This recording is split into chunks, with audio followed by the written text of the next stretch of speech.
आप देख रहे हैं डॉक्टर शरमान यूट्यूब चैनल और ये हकायक, ये इंकिशाफात, ये बड़ी रिसर्च और तगदोर जिद्दोजहद के बाद आपकी खिदमत में लाया हूँ।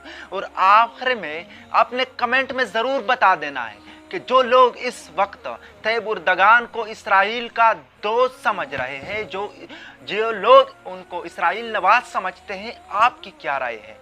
आपने कमेंट सेक्शन में अपनी राय का इजहार ज़रूर करना है।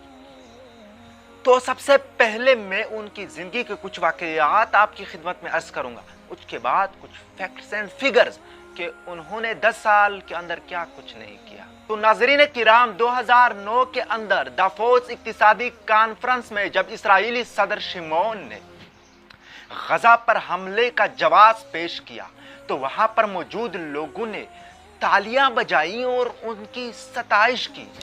तो उस मौके पर तैयब उर्दगान ने तालियां बजाने वालों की खूब तनकीद की, खूब मजम्मत की और कहा कि तुम्हें शर्म आनी चाहिए कि ऐसी गुफ्तगू पर तालियां बजाते हो। हालांकि तुम्हें मालूम भी है कि इसराइल ने गजा के अंदर कितने मासूम और निहत्थे लोगों का खून बहाया है, कितनी बेआसरा माओं, बच्चियों और बच्चों का कत्ले आम किया है। क्यों? और दूसरा वाकया जिसने वाकई मुझे तैयब उर्दगान के लिए अकीदत और मोहब्बत का जज्बा मेरे अंदर में रोशन किया है।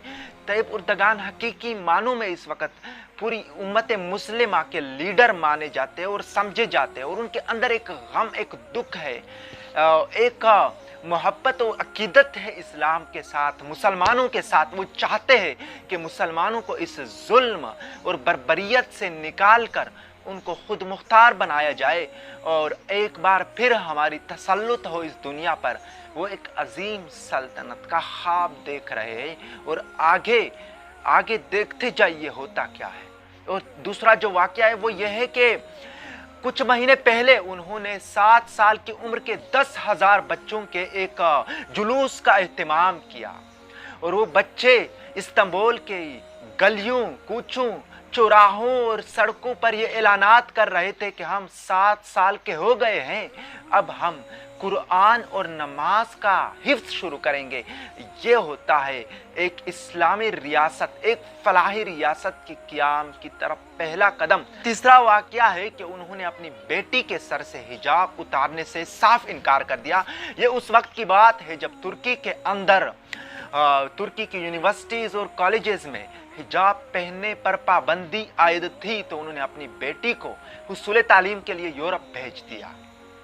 और इसके अलावा मैं कुछ फैक्ट्स और फिगर्स आपके साथ शेयर करूंगा, उसके बाद आपने फैसला करना है, मैंने नहीं, आपने कमेंट में बता देना है कि तैयब उर्दगान इस वक्त पूरी उम्मत मुस्लिमा को लीड कर रहे हैं। वो इसराइल नवाज नहीं है, उनकी गैरत उनको ये गवारा नहीं करती कि वो इसराइल के काज को सपोर्ट करे। वो एक मुस्लिम रहनुमा है, ये आपने कमेंट सेक्शन में बता देना है। और तीसरी जो मैं कुछ इंकिशाफात आपकी खिदमत में पेश करूंगा वो ये के अलावा तुर्की के अंदर जो इस्तांबुल एयरपोर्ट है, तैयब उर्दगान ने उसको यूरोप का सबसे बड़ा एयरपोर्ट बना दिया और उसमें सिर्फ एक दिन के अंदर यानी योमिया 1260 परवाजें लैंड करती हैं।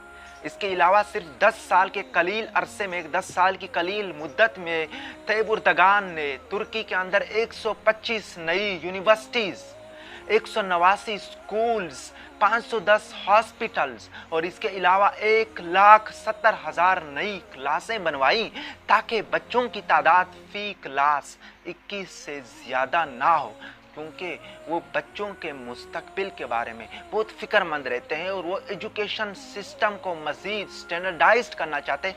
और फ्यूचर में आप देखेंगे कि तुर्की का एजुकेशन सिस्टम वर्ल्ड में टॉप पर आएगा। इंशाल्लाह हमारी दुआएं और उनकी मेहनत ज़रूर रंग लाएगी। और इसके अलावा गुज़श्ता माली बहरान कोविड-19 क्राइसिस के दौरान जब अमेरिका और यूरोप में भी यूनिवर्सिटीज़ और कॉलेजेस के अंदर फीसें बढ़ा दी गई तो तैयब उर्दगान ने एक हुक्मनामा जारी किया कि तुर्की के अंदर जितनी भी कॉलेजेस और यूनिवर्सिटीज़ है उनमें तालीम मुफ्त होगी, सारा का सारा खर्चा हुकूमत बर्दाश्त करेगी। इसके अलावा तुर्की की भरपूर कोशिश है कि सन 2023 तक इल्मी तहकीकात के लिए 3 लाख स्कॉलर्स तैयार किए जाए और इसके अलावा मजदूर की तनख्वाह कम से कम 340 लीरा से बढ़ाकर 957 लीरा कर दी गई। ये सिर्फ उनकी हुकूमत को, ये सेहरा उनकी हुकूमत को जाता है।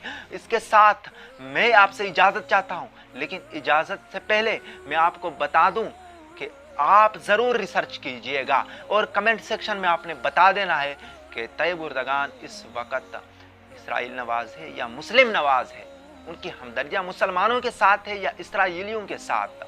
और आपने ये भी बताना है। इसके साथ मेरा एक पैगाम है कि अपना ख्याल तो सभी रखते हैं, अपने रिश्तेदारों, अपने हमसायों और अपने आसपास के लोगों का ख्याल रखना आपका हक और आपका फ़र्ज़ है। वस्सलाम, दुआओं में याद रखिएगा।